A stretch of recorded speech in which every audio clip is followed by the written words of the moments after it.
ఆ neutral people deciding factor అంటాం కదా మనం, వాళ్ళే మొన్న ఎలక్షన్లో చాలా కీలకమైన రోల్ ప్లే చేశారు. అందుకే కూటమికి 64% ఓట్లు వచ్చాయి. ఈయన వచ్చినాక ఆ గ్రూప్ని అట్రాక్ట్ చేయాల్సింది పోయి ఇంకా వాళ్ళనే భయపెడుతున్నారు. ఇట్లాంటి మాటలతోనో ఇట్లాంటి విద్వేషపూరితమైన చర్యలతోనో ఇంకా వాళ్ళనే భయపెడుతున్నారు. ఇది వర్కౌట్ కాదని తెలిసినా కూడా ఇదే స్ట్రాటజీని ఎందుకు ఆయన అమలు చేస్తున్నాడు? అది మూర్ఖత్వం అనుకోవాలా, లేకపోతే ఓవర్ కాన్ఫిడెన్స్ అనుకోవాలా, లేకపోతే నిజంగానే ఇంకేమైనా కాన్ఫిడెన్స్ ఉందా? ఇది ఎదిగే కొంది వదగాలి అనేది రాజకీయాల్లో అలవర్చుకోవాల్సిన లక్షణం, జీవితంలో కూడా ఎవరైనా అవలంబించాల్సిన లక్షణం. అలా కాకుండా ఒక్కసారి ఇప్పటికి ముఖ్యమంత్రిగా జగన్మోహన్ రెడ్డి గారు పరిపాలించింది. పలుమార్లు నరేంద్ర మోడీ గారు ముఖ్యమంత్రిగా ఉన్నారు, 3 సార్లు ఇప్పుడు ప్రధానమంత్రి అయ్యారు. ఒక రికార్డు క్రియేట్ చేసినా కూడా ఎక్కడ అహంకారం అని కానీ, లేకపోతే ఆత్మవిశ్వాసం తప్ప, సామర్థ్యంతో పనిచేయడం తప్ప, అందరినీ ఆప్యాయంగా పలకరించడంతో పాటు సబ్కే సాత్ సబ్కా వికాస్ అనే నినాదం తీసుకొని సమాజంలో చీలికలు రాకూడదని ఏదైతే కోరుకుంటున్నాడు. ఇక్కడ ప్రతి మనిషి కూడా ఎదుటి వాళ్ళ లోపాలు ఎంచచ్చు, తప్పులుంటే నిలదీయచ్చు, అంతేగాని ఏజ్ కాదు కావాల్సింది గేజ్ ఉండాలని నేనైతే చెప్పదలుచుకున్నాను.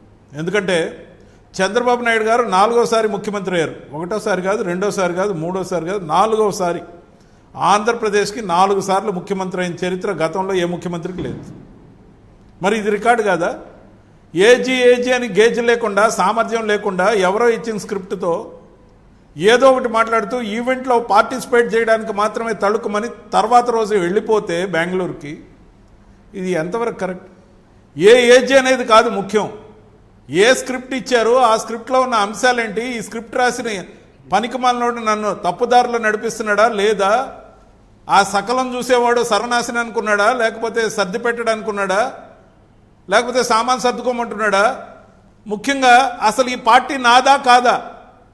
ఈ పార్టీలో నిర్ణయాలు నేను తీసుకోవాలనా, లేకపోతే వాళ్ళు తీసుకున్న నిర్ణయాలు, వాళ్ళు రూపొందించిన అజెండా ప్రకారం నేను ఒక యాక్టింగ్ మెథడ్లోకి వచ్చి తళుక్కుమని వెళ్ళిపోవడంలో గెస్ట్ అపీరెన్స్కి మాత్రమే పరిమితమా? ఆత్మవంచన లేకుండా ఆత్మ పరిశీలన చేసుకునే టైం కూడా లేదు. ఎందుకంటే ఏ రకంగా అయినా ఇంకో 3 సంవత్సరాలు తిరగాలి. 3 సంవత్సరాలు గడిచిపోతే చాలరా అనుకున్నప్పుడు డబ్బులు తీయకుండా పార్టీని బతికించుకోవడానికి సులభంగా ఎంచుకున్న విధానం ఏంటంటే నోటికి పని చెప్పడం. అక్కడ 4, అక్కడ ఇద్దరిని అందరినీ పోగేసి బాగా తిట్టేస్తే అవి 2-3 రోజులు యూట్యూబ్ వాళ్ళు అడుగుతారు, పలానా ఆయన ఇంత దుర్మార్గమైన వ్యాఖ్యలు చేశాడు, వాటి మీద మీ అభిప్రాయం ఏందని చర్చలు పెడతారు. మనం కూడా డిబేట్లు చేస్తాం. అంటే పనికిమాలిన అంశాలతో ఏదైతే పద్ధతిగా వాళ్ళు లైవ్లో రాజకీయంగా ఎదుగుతున్నట్టు, ఏదో జరిగిపోతున్నట్టు, ఆంధ్రప్రదేశ్ రాష్ట్రానికి పనికిరాని అంశాలతో పద్ధతి పాడు లేకుండా తిట్ల రాజకీయం ఏది చేస్తున్నారో గతంలో కూడా అదే నాకు నచ్చేది కాదు. అసెంబ్లీ వేదికగా కూడా ఇదే జరిగేది. ఒక చిన్నారిని చిరుతుపులు తినేసినప్పుడు తల్లిదండ్రుల మీద నింద మోపిన ప్రసన్న కుమార్ రెడ్డి అంటే అసహ్యం కూడా ఆ రోజు వేసింది. మరి ఆ చిరుతుపుల నుంచి రక్షించబోయాన్ని టీటీడీ చైర్మన్గా ఉన్న భూమన్ కరుణాకర్ రెడ్డి గారిని అడిగితే భక్తులకు తలా ఒక కర్ర ఇచ్చారని యథేచ్ఛగా లెక్కలు రాసుకున్న ఘనత ఆ ప్రబుద్ధుడిది. ఎవరైనా చిరుతుపుల్ని ఎదుర్కోవడానికి తలా ఒకటి కర్ర ఇస్తారా? ఎంతమంది కర్రలు ఇచ్చారో అది లెక్క పక్కలేదు.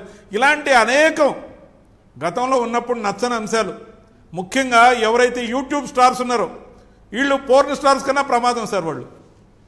వాళ్ళు తిట్టే తిట్లు చాలా నీచంగా, సెన్సార్ లేకుండా ఏదైతే మాటలు మాట్లాడతారో దానివల్ల వాళ్ళ రేటింగ్ పెరిగిందని యథేచ్ఛగా. ఏ రేటింగ్ సార్ వాళ్ళకు పెరిగింది? మంచి రేటింగ్ పెరిగిందా, చెడ్డ రేటింగ్ జరిగిందా? ఒక మనిషికి సరైన పాపులారిటీ మంచితనంతో వస్తే గొప్ప, చెడ్డ పనులతో లేకపోతే నోటి వాచాలతో దుర్మార్గంగా మాట్లాడితే వచ్చే ఆ పాపులారిటీ ఏం చేసుకోవడానికి? సమాజానికి పనికొచ్చే అంశం ఇది. నిర్ణయించండి, నిర్ధారించండి అని అడిగితే ఈ రోజు వరకు అమరావతి మీద వాళ్ళ వైఖరి చెప్పరు. వాళ్ళ వైఖరి ఒకవేళ పొరపాటున తిరిగి అధికారంలోకి వస్తే అమరావతిని వాళ్ళు ఏం చేయాలనుకునేది నిర్మాణాత్మకమైన వైఖరి చెప్పరు. ఆంధ్రప్రదేశ్కి పనికొచ్చే అంశాలు ఏదన్నా ఈ ప్రభుత్వం చేస్తే హుందాగా ఈ అంశం బాగుంది, దీంట్లో సవరణ, ఇది ఒక మా సూచన అని చెప్పే రాజకీయమే నడవట్లే. ఆంధ్రప్రదేశ్లో జరుగుతున్నంత దుర్మార్గమైన రాజకీయం, తిట్లు తిట్లు తిట్లు, ఈ తప్ప ఆంధ్రప్రదేశ్కి ఏం ఒరిగింది సార్? ఆ మూల ఈ మూల ఉన్న నోటి వాచాలతో ఉన్న వాళ్ళ నాయకులుగా చలామణి అయిన కర్మ ఆంధ్రప్రదేశ్లో ఉంది. విఘ్నత, తెలివి, పద్ధతి, హుందాతనం ఉండే వాళ్ళకి నాయకులుగా ఎదిగే అవకాశం రావాలని మాలాంటి వాళ్ళని కోరుకుంటున్నాం. మీరు కోరుకుంటున్నారు కానీ అది రాబోయే యువత చెడిపోయి జరుగుతుంది సార్, జరుగుతుంది. మీరు ఒక్కటి గుర్తుపెట్టుకోండి, నరేంద్ర మోడీ గారు కానీ చంద్రబాబు నాయుడు గారు కానీ ఈ వయసుకు వచ్చారంటే ఎంత చూసి వచ్చారు?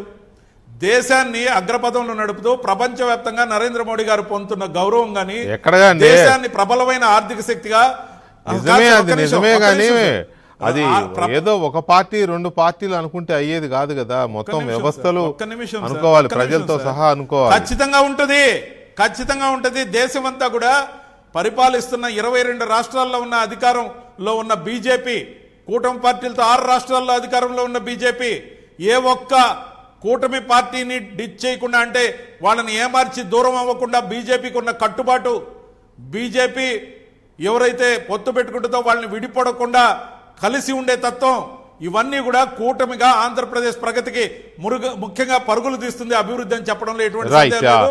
ఈ రోజు కేంద్ర ప్రభుత్వం వస్తున్న